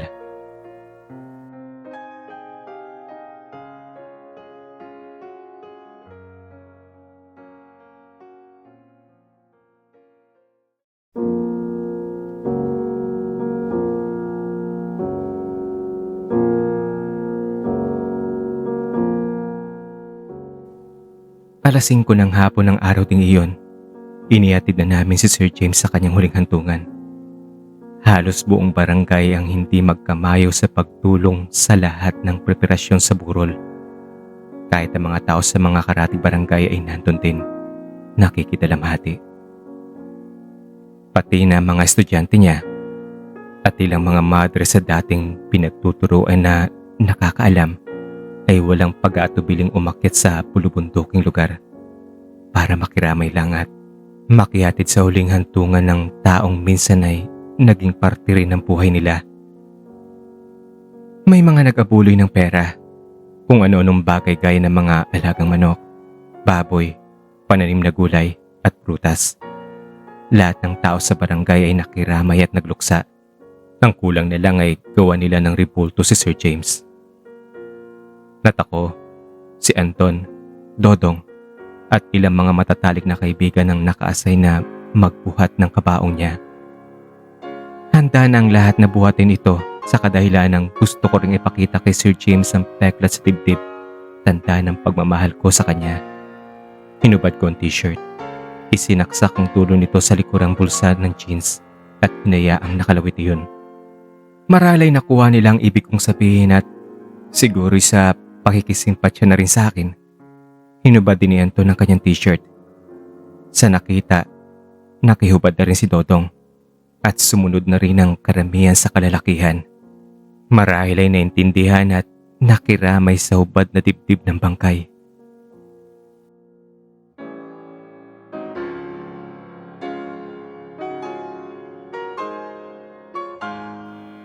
Habang buhat-buhat namin ang kabaong niya at naglalakad patungong sementeryo, hindi ko man mapigil ang tuloy-tuloy na pagdaloy ng mga luha. Hindi pa rin matanggap ng isipan na wala na siya. Nabuhat-buhat ko pa ang kabaong niya. Nung sa wakas ay inilatag ng kabaong sa hukay, hindi na nakayanan ng katawan ko ang matinding tensyon, lungkot, pagod at kakulangan ng tulog. Nawalan ako ng malay. Inagapan kagad ako ni Anton, Tatay Nando at Dodong.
Gabi na nung makauwi kami ng bahay. Mabigat pa rin ang kalooban at tila disoriented sa panibagong setup na biglang naglaho ang mahal sa buhay. Dumiretso ako sa kwarto ni James. Nahiga sa panig at una na huli niyang ginamit at kung saan nakita kong pumatak ang luha niya nung huli ko siyang iniwan. Tila nagluluksatin ang mundo.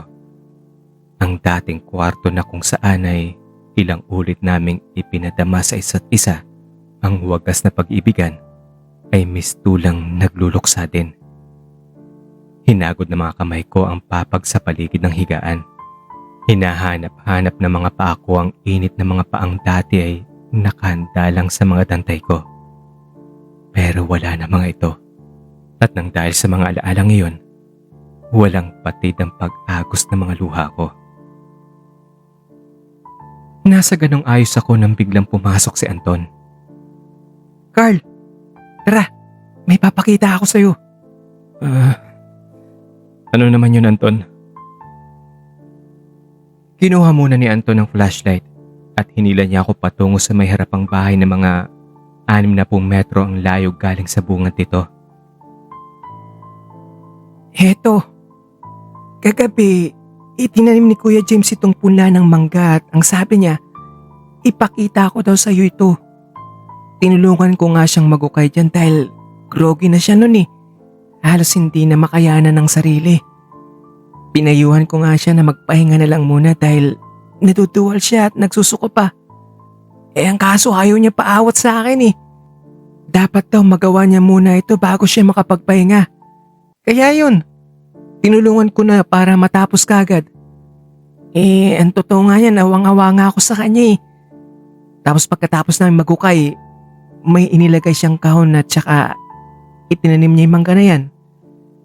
Ipakita ko lang daw sa iyo to at alam mo na ang gagawin. Maraming salamat, Anton, ha. Salamat at kahit papaano nandyan ka. Umalalay kay Kuya James mo. Alam mo, Carl, mahal na mahal ka ni Kuya James. Hanggang sa huling sandali ng buhay niya, ikaw pa rin talagang iniisip niya. Tango lang ay sinagot ko sa kanya. Tingnan ko siya at binitawan ng isang pilit ng ngiti. Nung nakaalis na si Anton, dali-dali akong naghanap ng karton kung saan ko ilalagay ang mga alaala ni Sir James kasama ng white gold bracelet at relo na kahawig ng ibinigay ko sa kanya. Inilagay ko rin ang damit at ang pantalon na sinuot ko nung gabing nagkudlit kami ng aming mga balat. Bago ko isinara ang kahon, gumawa ako ng sulat. James, pangako ko sa iyo, susundin ko mga pilin at mga inihabilin mo sa akin. Habang may buhay pa ako, aalagaan ko ang pagmamahalan natin. Susundin ko ang lahat ng mga payo mo. At dito sa itinanim mong puno, dito ako huhugot ng lakas.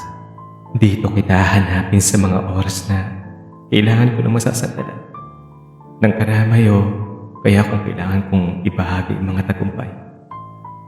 Dito, ipagpapatuloy ko ang pagmamahal ko sa iyo. Maraming salamat sa pagdating mo sa buhay ko. Salamat sa mga masasayang alaala. Pinaghiwalay man tayo ngayon ng tadhana. Saksi itong punong itinanim mo sa naramdaman ko para sa iyo. Mahal na mahal din kita. At habang pumipintig pa ang puso ko, ikaw lang palagi ang hanap-hanapin ito. Kaya, hintayin mo ako, James. Sa kabilang buhay, hindi na tayo maghihiwalay pa. Idinampi ko ang sulat sa mga labi ko bago ito inilagay sa loob ng kahon. Pinatay ko ang flashlight na ibinigay ni Anton at hinayaang ang sinag na galing ng bahay ni Tatay Nando ang siyang magsilbing liwanag. Gamit ang pala, hinukay ko ng marahan ng punla na mangga at inilatag ito pansamantala sa lupa. Pagkatapos ay hinukay ko naman ang kahon na siyang ibinaw ni Sir James sa ilalim ng kinatataniman nito. Nung makapano ng mga kamay ko yon, hinugot ko ito. Umupo ako sa gilid ng pinakukayan. Inilagay sa kantungan ng box. Pinagmasdan ito. Niyakap at dinampi sa mga labi ko. Noong mga oras na yon ay para akong isang taong nawala ng tamang pag-iisip. Mga ilang minuto din akong nasa ganong ayos. At bago ko ibinalik muli ang kahon, sinulatan ko ang labas nito. James loves Carl. Tapos kinuha ko ang box ko at sinulatan ko din ng Carl love James. Hinubad ko ang t-shirt ko. Kinuha ang Swiss knife sa bulsa at kinulitan ng itaas na bahagi ng dibdib ko kung saan ay nandun ang marka nung dati naming pinagkudlitan. Pinapatak ang dugong umagos galing sa sugat sa dalawang kahon. Oo, masakit. Mahapdi. Pero ang lahat ng yun ay tinis ko. Pagkatapos ay pinagdikit ko na ang dalawang kahon na gamit ang masking tape at ibinalik muli ang mga iyon sa hukay. Tinakpan ng lupa. Ibinalik ko na rin sa pagkakatanim sa ibabaw niyo ng punla ng mangga. Sa buong gabi na iyon, sa dating kwarto namin ni James ako nagmukmok. Pakiwari ko ay nasa ibang dimensyon ako. Tulala, hindi pa rin matanggap ang nangyari. Puno ng pagkalito at tila namanhid ang buong katawan pati na ang isipan. Kung ang dating ingay ng mga panggabing hayop at ang mga nakikiskisang dahon gawa ng pagbugso ng hangin ay nagpapatingkad sa saysay ng gabi. Sa gabing iyon, hindi ko na marinig pa mga iyon. Nakakabingi ang hinagpis ng puso. Nakakabagot ang pag-isa. At ang larawang nakapako sa isip ay ang maamo mukha ni Sir James. Animoy napakalapit lang. Abot kamay. Pero sa loob lang iyon ang aking isipan. Hindi ko mahawakan. Hindi mahagkan. Bunga ng matinding lungkot sa hindi matanggap na bilis ng mga pangyayari. Bumangon ako at tinungo ang sementeryo. Hindi alintana ang nakakapanindig balahibong lamig ng simoy ng hangin at ang nakakakilabot na ungol ng mga aso. Naupo ako sa may gilid ng puntod niya. Parang isang baliw na nakikipag-usap. Ibinubuhos ang lahat ng mga hinagpis at sama ng loob. Walang humpay ang pag-agos ng mga luha ko. Hanggang sa doon na nga rin ako makatulog. Sa panaginip, nagpakita sa akin si Sir James. Masaya siya, mapayapa, at tila nabalot ng buong katawan ng kaaya-ayang liwanag. Inakbayan niya ako at pinayuhan na wag nang malungkot dahil ang paglisan niya ay may dahilan. Pagkatapos ay itinuro niya sa akin ang dalawang batang lalaking masayang naglalaro sa ilalim ng puno ng mangga. Nang isa ay kahawig na kahawig niya at ang isa naman ay kahawig na kahawig ko. Sila ay tayong dalawa, Carl. Masaya ako. At dapat ganun ka na rin. Iyan ang eksenang buhay na naiwan sa isip ko.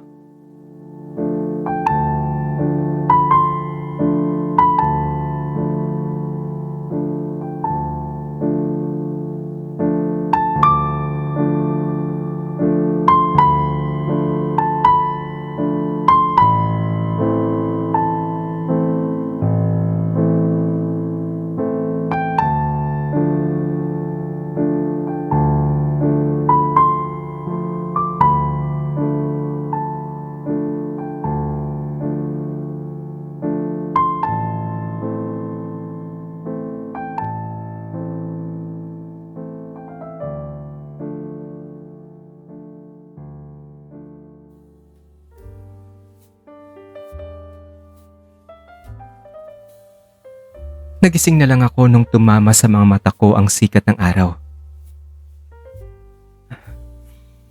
Umaga na pala. Akala ko totoong lahat. Siguro ang puno ng mangga na iyon ay iyong itinanim niya at lumaki na. Pero bakit naging bata ulit kami? Ang tanong ko sa sarili ko, nabalot man ang kalituhan sa hindi maintindihan kahulugan ng panaginip. Lumuwag din ang saloobin ko nung nakita siyang masaya at mapayapa. Nung maisip na baka nag-aalala na sina Tatay Nando at Nanay Nursing, nagpaalam na ako. Idinampi ko ang mga labi ko sa tuktok ng krus sa may ulo na ng kanyang puntod. Maliban kay Anton na naghahanap pa sa akin, nasa harap na ng hapagkainan ng buong pamilya ni Tatay Nando nung datnan ko sila sa bahay. Pakas pa rin sa mga mukha nila ang tindi ng lungkot at hinagpis na ng darama. Kung dati nakikita ko ang saya nila at ang pagbibiruan kapag magkakasama sila sa pagkainan sa umagang iyon, lahat sila ay tulala. Hindi makapaniwalang wala nang isa sa itinuturing nilang bahagi ng kanilang tahanan. Ang tumatayong panganay at kuya o halos pangalawang tatay na. San ka ba nagpunta, Carl? Hanap kami ng hanap sa iyo. Kaya ayun si Anton, pinuntahan ng kubo niya sa may tabi ng ilog. Nagbabaka sakali na naandun ka. Pasensya na po tay kung napag-alala ko kayo. Hindi po kasi ako makatulog kagabi kaya naisipan ko munang lumabas para magpahangin. San ka naman ba nagpuntang bata ka? Sa puntod lang po ni Sir James. Doon na rin po kasi ako nakatulog eh. Sus Mariosep, mabuti na lang at walang masamang nangyari sa'yo. Mag-ingat ka dito, Carl, at baka mapahamak ka.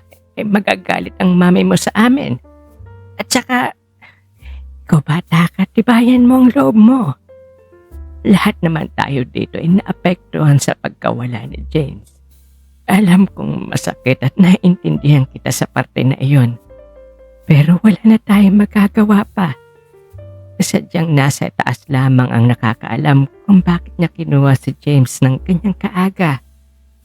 Kagaya mo, mahal na mahal din namin lahat ng batang iyon. Pero ipaubaya na lang natin ang lahat sa nasa itaas. Pasensya na po, Naya. Hindi na po maulit. Naisip ko lang kasing sama si Sir James. Parang hindi ko kasi mapatawad ang sarili nung mawala siya na hindi ko man lang nadamayan hanggang sa huling hininga niya. Nasa tabi niya sana ako nun eh. Pero anong ginawa ko? Umalis pa ako at umuwi ng syudad tapos iniwan siya. Kaya naisip ko na kahit sa parang iyon, maipadama ko sa kanyang labis kong pagsisisi. Hindi na rin napigilan ng lahat ang tumulo ang mga luha. Pilit na pinipigilan ang paghagulgol. Nandito na pala si Anton. Anton! Halika na, nandito na si Carl. Puti nandito ka na, Carl. May nakakita kasi sa kanya na patungo na raw dito kaya dumiretso na rin ako dito. Teka nga, Carl, saan ka ba nanggaling? Diyan lang, nagpahangin lang ako. Naupo si Anton sa hapag, matamlay. Halos ayaw nang maglagay ng pagkain sa plato. Tinikman ko lang ang tuyo at sumubo ng 2 kutsarang kanin. Nanatiling nakaupo, nakiramdam at naghintay na matapos silang lahat sa halos hindi magalaw-galaw na rin nilang pagkain. Kumain ka ng marami, Carl, para mabawi mo yung lakas mo. Tama na po yun, Tay. Wala po talaga akong gana kumain. Tahimik ang lahat nung biglang sumingit si Dodong. Paano po yan, ay? Di hindi na matutuloy ang kasal ni na Ate Marites at Kuya James. Imposible na po yun, di ba? Nagtingin na ng lahat kay Marites. Nung tiningnan ko, bakas sa mga mata niya ang matinding paghihinagpis. Ang nasabi nilang niya sa malungkot na boses ay mag-resign na lang daw siya sa school na pinagtuturuan niya. Bakit naman anak? Siyempre, tatanggalin din naman nila ako dahil bawal ang sitwasyon na tulad ng akin na nabuntis na walang asawa. Masama daw sa imahe ng eskwelahan. At saka, hindi ko na po kaya ang mga chismis ng mga tao at ng mga kasamahan ko sa trabaho. Ramdam ko ang paghihirap ng kalooban ni Marites. Noong mga oras na yon, naalala kong bigla ang hapili ni Sir James sa akin. Hihilingin ko sa iyo na kung sakaling matapos bigla ang buhay ko, alagaan mo si Marites at ang magiging anak namin. At sana nandyan ka palagi sa tabi nila. Aalalay at susuporta sa kanilang mga pangangailangan. Hindi ko maintindihan ang sarili nung biglang pumasok iyon sa isip at tila may nag-udyok sa akin na magsalita. Tay, Nay, itutuloy po natin ang kasal. Kung papayag po kayo at si Marites, ako na po ang tatayong groom. Nagtinginan silang lahat sa akin sa pagkabigla. Nagtaka kung bakit nasabi ko ang ganon.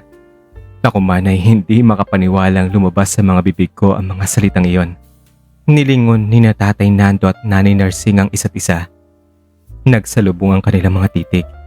Bakas ang pagkalito. Si Marites naman ay biglang tumayo at tumakbo papuntang kwarto. Hindi kaagad nakapagsalita si na Tatay Nando at Nanay Nursing. Ay, Carl. Sigurado ka ba dyan sa sinasabi mo? Napakamaselang bagay ang sinabi mong yan at ang pagpapakasal ay hindi isang pagkain pwede mong isubo at iluwa kapag nayawan mo na. Isa pa, ang pagpapakasal ay dapat nagmamahalan. Tay, hindi naman siguro lahat ng nagpapakasal ay nagsisimula sa pag-ibigan, di ba? Marami rin mga kaso nagsisimula sa pangangailangan. Yung iba ay sa kaugalian o kultura. Yung iba ay sa paniniwala. Nay, Tay, hindi mahirap mahalin si Marites. Maganda, matalino, at higit sa lahat, napakabait po ng anak nyo. Napakarami na pong dumaan na babae sa kamay ko nung estudyante pa lang ako sa syudad. At nakita kong ibang-iba si Marites sa kanila. Alam ko yan dahil sinubaybayan ko ang pagpapaaral ng mami ko sa kanya. Sa mga natamong honors niya sa school. Sa mga activities na initiated niya. Pati nga mami ko hangang-hanga sa kasipagan niya at determinasyon niya sa buhay. Kahit na, Carl. Alam mo namang buntis siya, di ba? At hindi ikaw ang ama nun. Paano na lang ang mami mo? Anong sasabihin niya? Papayag kaya siya sa mga desisyon mo? Hindi po kasalanan ni Marites ang mabuntis. At hindi rin po niya kasalanan ng mamatay ang taong nakabuntis sa kanya. At tungkol naman sa mami ko, kilalang kilala ko siya. Lahat handang ibigay nun sa akin. Lalo na kung mag-aasawa ako. At kay Marites pa talaga. Dahil sa totoo lang, hangang-hanga siya kay Marites. Kung minsan nga pinibiro niya ako na kung si Marites daw ang mapapangasawa ko, ay botong-boto talaga siya. At gustong-gusto na niya magkaapo sa akin. Kaya magtiwala po kayo. Kung gano'n naman pala, bakit hindi natin tanungin kay Marites kung okay lang sa kanya? Sinundan ni Nanay Nursing si Marites sa kwarto.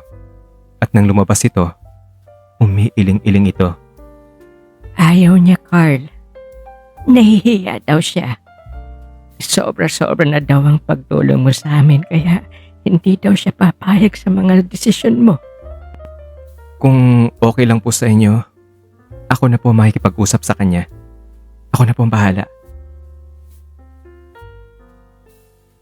Pinuntahan ko si Marites sa kwarto. Nung mag-usap kami, pakiwari ko. Bumalik ang pagka-chickboy ko nung estudyante pa lamang ako. Nung pakawala pa sa buhay at kahit sino-sino ay nililigawan. Pero sa sitwasyon na iyon kay Marites, animoy naging seryoso akong manliligaw. Kumbaga, ang mga sinasabi ko ay galing sa puso. Kinukumbinsi ko si Marites sa kahalagahan ng pagsilang at pagpapalaki ng baby nila ni Sir James na may tatay na nakikita. Ginawa kong batayan ng sarili. Sa paglaki kong walang ama dahil namatay din ito nung maliit pa ako. Ang hirap na naranasan nung lumalaki ako nang walang amang gumagabay. Ang hirap at sakit sa kalooban sa paghahanap ng pagmamahal ng isang ama. Ang pag-iyak ko sa tuwing nakikita mga kalaro na sinusundo ng mga tatay nila o kasama nila sa pamamasyal.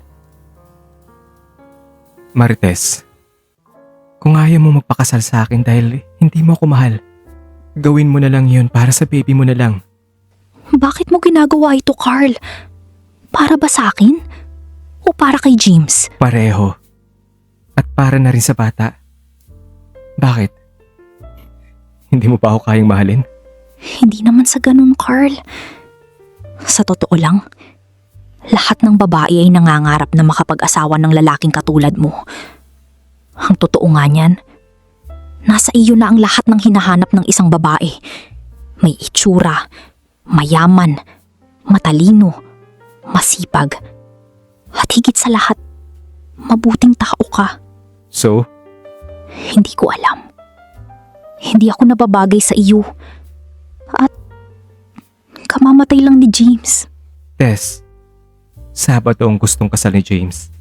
At sigurado ako na pag itinuloy natin iyon, matutuwa siya. I swear. Sinabi niya ba sa iyo? Sinabi niya na alagaan ko kayo. Naalalayan ko kayong mag-ina sa mga pangailangan nyo. At alam mo, kagabi, nanaginip ako kay James. Masaya na siya, mapayapa. At sinabi niyang may dahilan daw ang lahat ng nangyari. Ayaw niyang sa pagpanaw niya ay malungkot tayo. Hindi na siya kumibo at tumulo na lang ang luha. Niyakap ko siya. Tuluyan na siyang humagulgol sa mga braso ko. Lumabas kaming dalawa ng kwarto. Tay, Nay, tuloy na po ang kasal sa Sabado. Tila nabuhayan ng loob ang lahat sa hindi inaasahang marinig. Ang napakalungkot na tagpo ay biglang nabigyang buhay at nakapagbigay ng ngiti sa mga labi ng bawat isa sa pamilya. Nagpalakpakan sa tuwa ang magkakapatid na sina Anton, Dodong, Clara at Leticia. Pagkatapos ng almusal ay agad naming tinungo ni Marites ang puntod ni James at ipinaalam ang naging desisyon namin.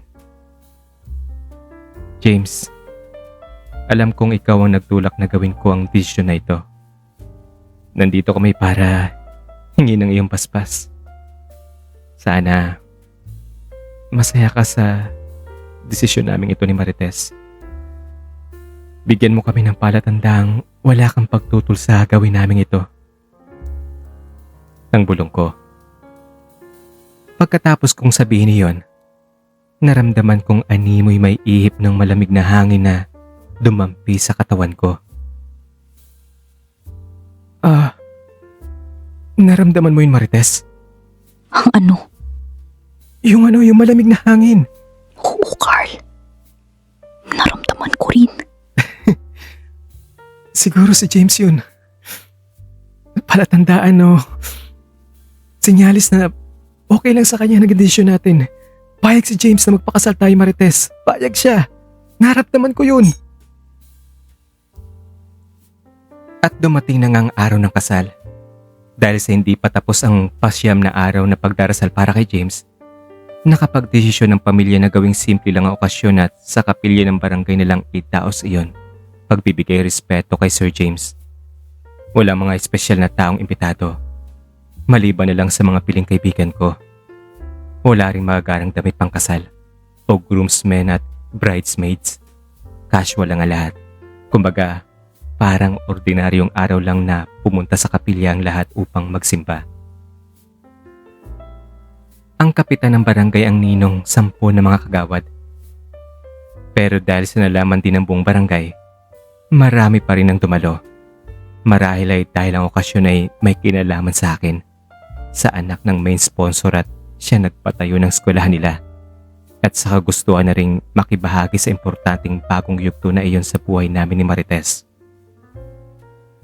Sinadya ko talagang hindi pa alam kay Mami ang okasyon. Nais ko kasing sorpresahin siya at para hindi na rin siya makapagreklamo. Si Mami kasi kapag ganyan may okasyon, gusto lahat nakaplano at plansyado. Ayaw niyang mga last minute ng mga preparasyon o rush na activities. Ganyan siya ka-organize. Kaya kapag nalaman niya na ganun ka-rush ang kasal, sigurado walang kasalang mangyayari sa araw na iyon. Kaya nung ipinasundo ko siya, pinalabas ko na lang na may urgent na nangyari sa barangay at sa school at importanteng na dun siya. Kaya tarantang pumunta ang mami ko. Nakaragit, maong t-shirt at sneakers lang. Nagtatanong kung anong klaseng problemang meron sa barangay at ura-urada ang pagpapasundo sa kanya. Nasa loob na ang lahat ng kapilya at nagtanong na ang kapitan kung mayahad lang ba sa kasal. Siya naman itong pagpasok ng mami ko At sa kalituhan sa nakitang tagpo, bigla siyang napasigaw ng hintay at tumakbo diretso na sa harap ng altar at hinawakan ako sa balikat. Hindi alintanang pare sa harap at ang maraming taong nakatingin sa kanya. Carl, ano ito? Ha? Ano ba itong ginagawa mo sa buhay mo, Carl? Ano itong ginagawa mo sa akin? Mami mo ko. Bakit mo ginawa sa akin to? Ma'am, itutuloy pa po ba natin ang kasal? Hindi! Ang malakas na bulyaw ng mami ko. Nanlaki ang mga mata at hindi pa rin pansin ng mga tao. Nagriyak ang mga tao sa pagkabigla. Ang iba'y nagpupulungan pa. Itinuro ko kay mami ang mga taong nakatingin sa amin. Nung mapansin niya mga matang nakatutok sa kanya, bigla din itong animoy isang asong nagmukmok. Ang isang kamay ay itinakip ang bibig.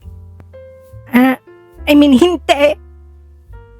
Hindi ako ahadlang. Ituloy niyo na po tanyong kasal. Pakidalian niyo na lang, ha? Ikaw talaga. Hindi mo kagad sinabi sa akin. Nakakahiya. Sabay tungo sa upuang inireserba para sa kanya. Nagtawanan tuloy ang mga tao. At nung binigkas na namin ni Marites ang salitang oo sa isa't isa, lalong lumakas ang pagrebeldeng iyak ng mami ko. Hanggang sa natapos din ang kasal at binati na kaming dalawa ni Marites ng mga tao. Binati din ako ni Ricky, ang best friend ko sa college na inimbitahan ko. Tol naman oh. Bakit ka ba biglang nagbago? Ito naman eh. Ang pasimple niyang bulong. Inilapit pa mukha niya sa tenga ko. Anong ibig mong sabihin na bakit ako nagbago? Eh kasi naman tol eh. Pakiramdam ko tuloy ngayon. Wala na akong kakampi. Teka. Anong pinagsasabi mo diyang walang kakampi? Hindi ko maintindihan, paka-explain. Eh kasi naman tol eh. Ganito kasi yun tol. Ngayon kasi, lalaki na ang hinahanap ko ngayon tol eh.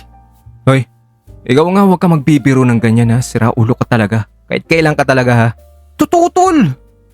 Totoo nga yan. Nagkatuluyan kami ng secure ng school eh. Eto nga oh. Tingnan mo yung nasa leg ko. Tingnan mo, di ba, alam mo na yan. Siya ang may pabaon niyan sa akin tol. Di ba, ang sweet niya no? Alam mo Ricky, hanggang ngayon talaga sira ulo ka pa rin ha. Aray ko naman tol. Alam mong hilig mo talaga mambatok. Wala ka pa rin pagbabago dyan eh. Nagtawanan lang kaming dalawa. Hindi pa rin ako kinikibo ni Mami. Kahit nung nasa kainan na kami, bigla na lang siyang tumayo at nagsimula magsalita. Excuse me everyone.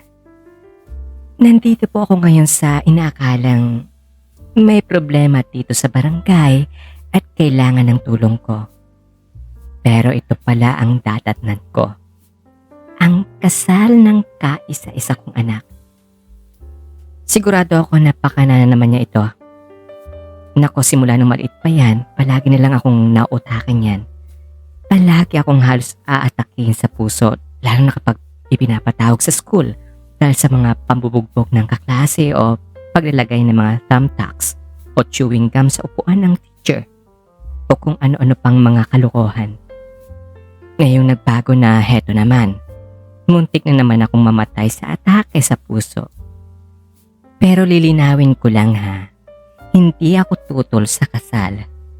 Ang gusto ko nga lang sana'y hindi man lang niya ako tinimbrihan para naman nakapagpa-makeover ako. Wala akong dalang extra na damit.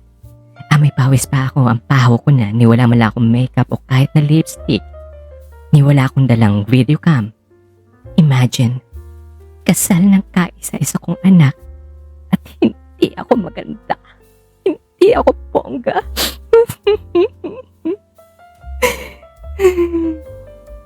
At alam nyo ba nung umuwi yan nung isang araw sa bahay, nagsadya sa akin yan na mag-tour daw kami. Mag-tour daw kami sa ibang bansa. Tapos nalaman ko na lang bigla lang naglaon ng di man lang nagpaalam sa akin. At dito pala napunta at heto, kasal na Ni Hay ni Ho, wala. Palagi na lang talaga akong naisahin niyang loko-lokong yan. Kaya ikaw Carl. Ikaw napakatigas talaga ng ulo mo. At alam mo ba Carl, nakapag-book na ako ng tour natin sa Europe. At ako ang dapat na masunod ngayon. Itutuloy natin ang scheduled tour natin, okay? Mami naman, kakasal ko lang oh. Mag-honeymoon pa nga kami. Oh, bakit? Hindi ba pwedeng doon kayo mag-honeymoon sa Europe? Nagtawanan at nagpalakpakan ng lahat. Pagkatapos ng selebrasyon, nagpunta ulit kaming lahat sa puntod ni Sir James kasama mga bisita at nagdala ng konting pagkain alay sa kanya. Kung dati nababalot ng sobrang lungkot at bigat ang tagpo sa libingan niya, sa pagkakataong iyon ay tila tanggap na ng lahat ng maluwag sa dibdib ang pangyayari.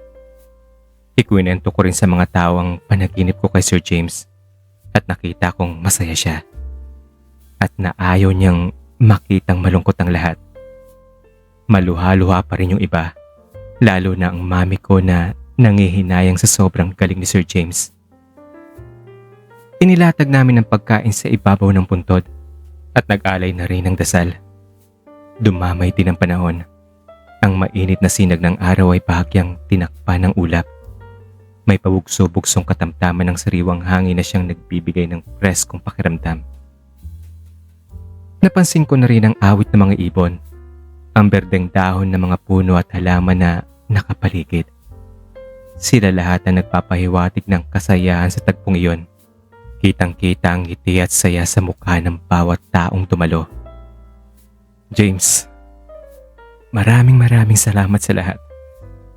Alam ko masaya ka at mapayapa ka na sa kinaroroonan mo ngayon. Natuloy ang honeymoon naming mag-asawa sa Europe.